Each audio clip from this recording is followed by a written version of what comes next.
look for you today that I kind of just made up as I went along. It turned out to be pretty funky. It's green and like golden blue, but I kind of like it. I was just in a colourful mood, and you might notice I got my hair done. So yeah, I went to the hairdressers yesterday, and I had in mind that I wanted to get the blonde side shorter and keep length on for the rest of the brown, and I wanted to go darker with the rest of the brown, and I kind of just said go for it when I went to him, and I really like how it turned out. So it still has, you know, that kind of super shiny, just out of the hairdresser's look about it, which isn't going to last very long as soon as I wash my hair, but I'm going to try and put off washing my hair for like a day or two, because I know colour stays in better if you kind of leave it a couple of days after going to the hairdressers. And then this side, he made it like this cool like silver blonde colour, and it's like this blunt short like bob there until it gets to the back, but I might get that a bit more layered at some stage, I'm not sure. But he wants me to be a model for some I don't know, shoot for the salon coming up in a couple of weeks time, so I'm going to leave it till then anyhow, and maybe change it afterwards. But yeah, I like it. And enough about my hair, here's the tutorial. Right, so for my base, I'm mixing some of the Chanel Matte Lumiere foundation in number 5, which is just Fair Faience, I think. It's an SPF 15, so I'm mixing some of that in with my number 7 Highlights Illuminating Lotion. I think these are in new containers now. I've seen other people blogging about them in haul videos, and I'm nearly sure it's the same thing but in a plastic tube, and it comes in gold as well, but same thing. I got that about a year ago. So I'm just mixing them together on the back of my hand, and then just apply them to my face just with my normal Gemma Cake foundation brush. I use this one most of the time. I used to use the is it the 187, the larger one, the MAC, but for some reason I just kind of prefer the smaller size. This is like the 188, I think, the smaller MAC one anyhow, but it's a shorter handle, and I kind of prefer shorter handles. But I've just been kind of going for my shorter handle brushes lately anyhow, more so than my longer ones. And I'm just going to apply this all over and then just buff it into the skin.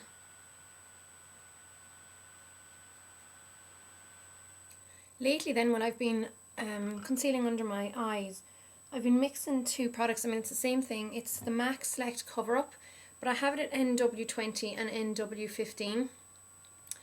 And I'm pretty much an in-between shade. The NW15 of this is much lighter than the NW15 in, say, the foundations.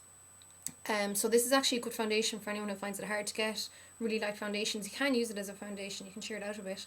So I'm just mixed both of these on the back of my hand, and just apply it. Then I use my Bare Essentials, the ID Bare Essentials Max Coverage Concealer. It's actually came with the mineral makeup kit, but I like it for just regular concealer.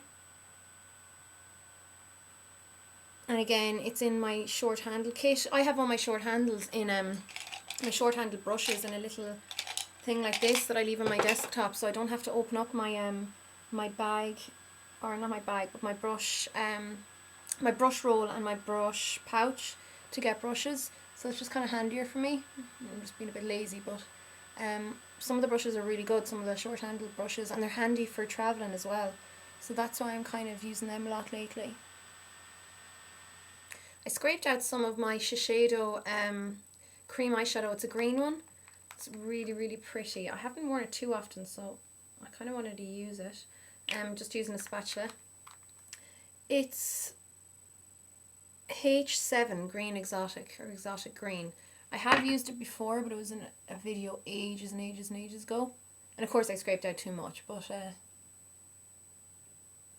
rather not use my finger in the actual pot. So I just use my fingers to pat that on over the lid. I put a tiny bit on the very tip of my first finger and my index finger. Yeah, my index finger.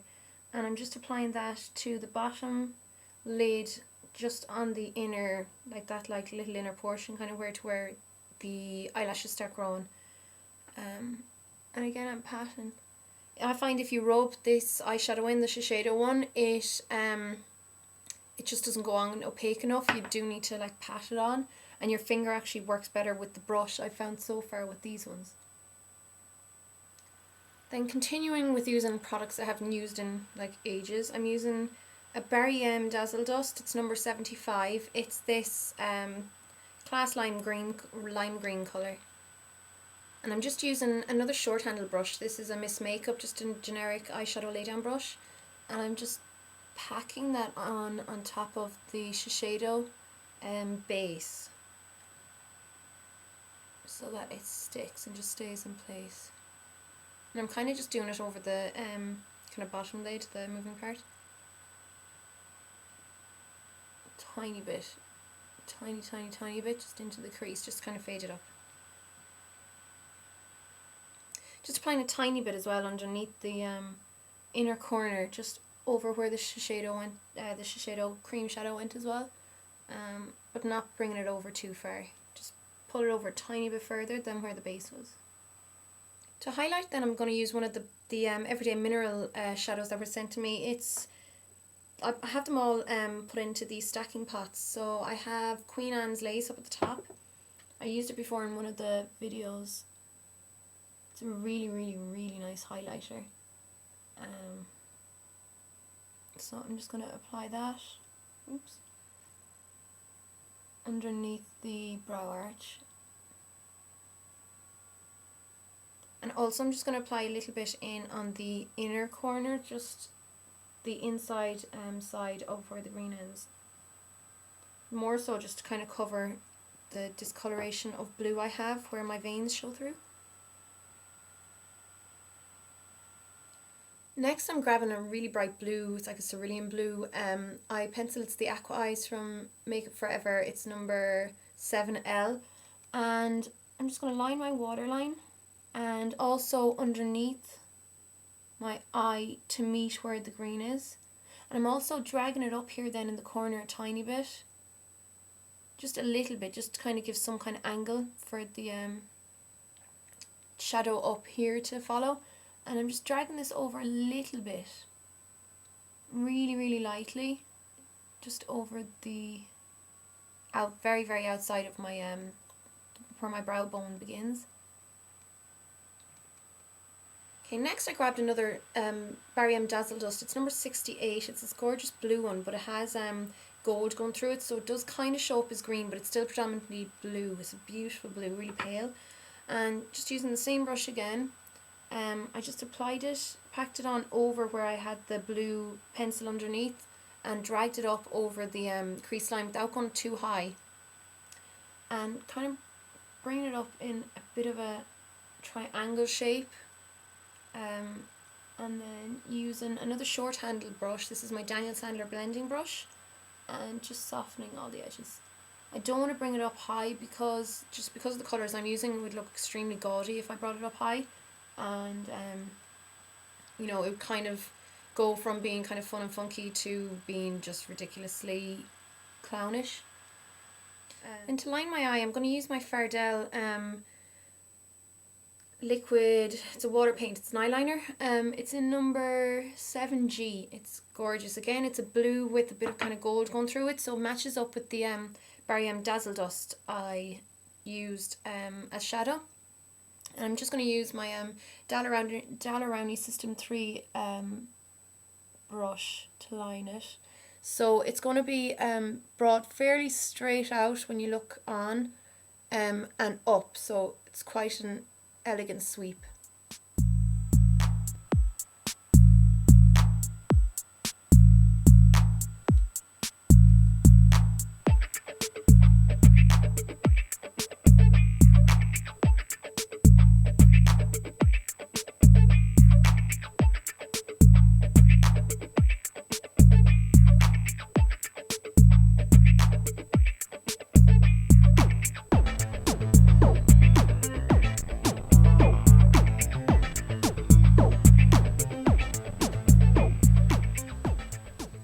so that's the whole makeup done. The only things worth noting about what I did was I left the lips completely bare. I just put a good lip balm on them, colourless. It was just the MAC one, or the MAC conditioner. Then I used, for the cheeks, I used Fleur Power, which is kind of like a peachy pink blush. There, you can kind of see it. Sorry about the glare again, but it's a peachy pink blush. And then I just went over it again with some face powder just to dull it down, because this look is all about the eyes and you don't want anything to compete with it or to make anything too much. And then that's pretty much it. For the eyebrows, I used a grey, pretty much like a grey brown, because I didn't want to use anything too brown or too reddy brown or anything to detract from the eye colour, and it's kind of keeping in tone with the cool blue colour. So yeah, no iridescence, no highlighting or anything like that, and that is the look. So I know you can't really see it too well because of the glare, but I'm going to take photographs now, and you'll be able to see it hopefully there. So I hope you like this, guys, and I'll talk to you again soon. Slán.